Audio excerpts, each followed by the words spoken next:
Okay, so here we are looking at sorry, something in my eyeball.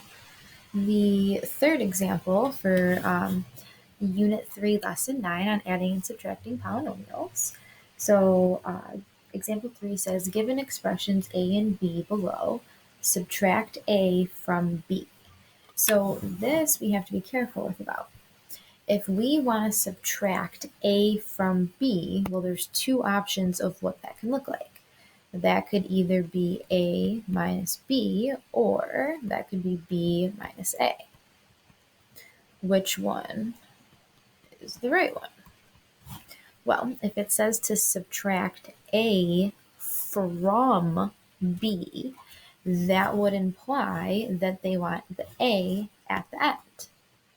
Subtract a from b means minus a at the end, which would be this option, not that other option. So this is what we're going with, b minus a. Okay, so this is a subtraction problem. Shocking, because the subtraction ones are a little bit trickier. So again, we want expression b minus expression a.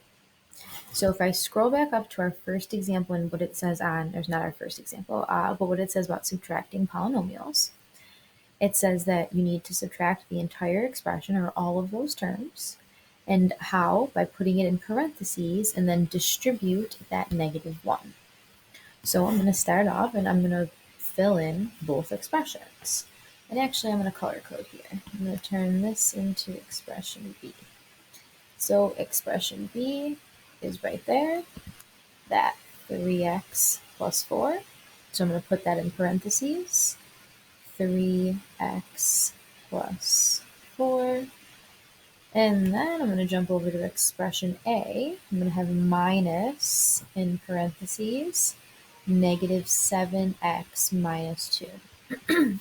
Now, really, really important to recognize that the minus sign that I'm using for subtraction, this minus sign, if I were to draw a little arrow, this minus sign right here, is not the same as that negative coming from the expression -7, right? Those are two different pieces, and it's important that you have both of them.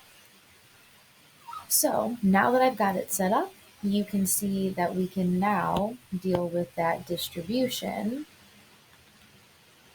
I don't have it. I can do orange. That distribution of the -1. So I have that -1 outside of the parentheses that I need to multiply by both pieces inside.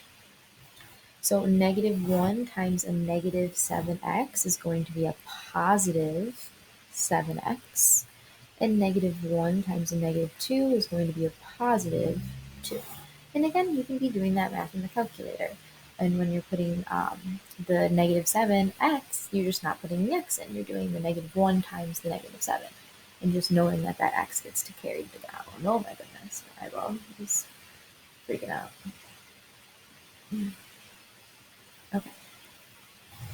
So then there was nothing outside the first set of purple parentheses to distribute, so I'm just going to carry those pieces down and drop those parentheses.